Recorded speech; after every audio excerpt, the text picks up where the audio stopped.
Bonjour à tous. Je voulais faire une vidéo aujourd'hui parce que je remarque qu'on peut avoir une attitude par rapport à ce qui se passe, que ça pourrait couper une partie de l'exploration de ce moment. Donc, je commence par vous dire un petit peu quelque chose qui ça m'arrive. Et comme toujours, en espérant que ça puisse être une piste de réflexion pour quelqu'un d'autre. En espérant, en tout cas, pour l'envie de partager. J'ai vu dans ces jours-là de confinement, donc avec plus d'espace, temps pour explorer à l'intérieur, que j'ai connecté une partie de moi que je n'habitais pas, donc que j'ignorais être là. Et c'était pas une partie très simple à traverser, à connecter, assez dense, assez intense et certainement très très enfouie. Et c'était une peur d'une solitude cosmique. Je vais expliquer ce que j'entends par là. Donc, pas une solitude temporaire, pas une solitude conditionnelle, quelqu'un qui n'est pas là, mais une solitude propre à la condition d'être. Donc, en méditation profonde, j'ai touché à la partie de moi qui ne se croit pas reliée à quelque chose. La partie de moi que se croit séparée. Pas séparée à nouveau, temporairement, mais séparée et inhéremment séparée. Donc, c'est apparu dans la forme d'une image et d'un ressenti assez intense. L'image, c'était voir le profil d'un être en méditation, que c'était moi, c'était comme j'ai représenté ma conscience, dans l'espace, donc entouré par le noir du cosmos, et dans une solitude absolue, c'est-à-dire pas reliée à rien d'autre. Alors, il était la conscience que cette condition, c'est éternel. Donc, je suis allée à toucher la partie de moi qui conçoit, qui a l'essence, on est une conscience éternelle, ça oui, donc encore pire, parce qu'elle ne peut pas mourir, cette solitude, et déconnectée, seule. J'ignorais complètement de l'avoir, cette peur en moi. Je l'ai sentie en termes de sensations corporelles aussi, comme un grand froid et une peur intense.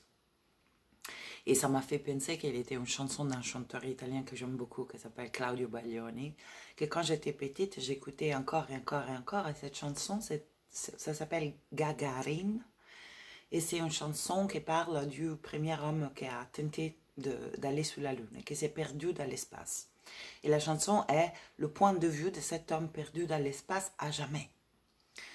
Et je me souviens que quand j'étais petite, je sentais une tristesse infinie pour cet être qui était perdu dans les étoiles, dans le noir du cosmos, toute seule. Ça me touchait beaucoup quand j'étais petite. Et cette peur est là, est encore là, à l'intérieur de moi.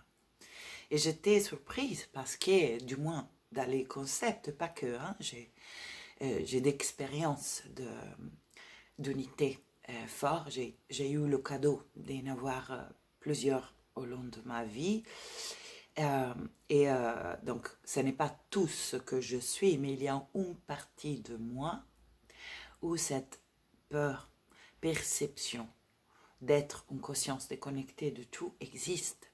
Et qui sait si ce n'est pas elle, en effet, à animer ma quête de réconnexion avec l'essence de mon être, là où cette unité, cette une expérience. C'est que je crois que j'ai pu connecter cette peur et que je vais y retourner. Donc, je dédie des heures à l'exploration de ça, parce que quelque chose en moi me dit que déjà est super important de réhabiter cette partie, parce que ce dont on se coupe existe à l'intérieur de nous. Ce n'est pas que le fait de ne pas y poser la conscience fait que ça n'existe pas, existe et conditionne beaucoup de choses. Fort probablement a conditionné pas mal mes relations, particulièrement mes relations romantiques. Ça peut prendre la forme d'une codépendance, d'une quête de fusion, mais qui est animée par une peur archaïque que je ne sais même pas d'avoir. Donc en effet, me coupe d'une liberté, c'est que je ne conscientise pas, agit malgré moi. Dont l'importance de conscientiser nos peurs, outre fait que je crois, c'est en tout cas l'intuition que j'ai, qu'en la traversant, en allant dedans, tout comme Dante dans la Divina Commedia, quand il touche le noir du noir de l'enfer, il sort de l'autre côté, à regarder les étoiles. Donc, chaque peur, pour moi, est en tout cas l'expression de la vie, une opportunité pour une expansion. Et cet moment, le confinement, il nous donne cette possibilité, c'est super précieuse. Alors pourquoi je sens de dire ça? Parce que j'entends beaucoup dans la communauté spirituelle, en général, une invitation à ne pas avoir peur. Je ne rejoins pas trop cette invitation. Mon invitation est plutôt soyez avec le vivant, en vous.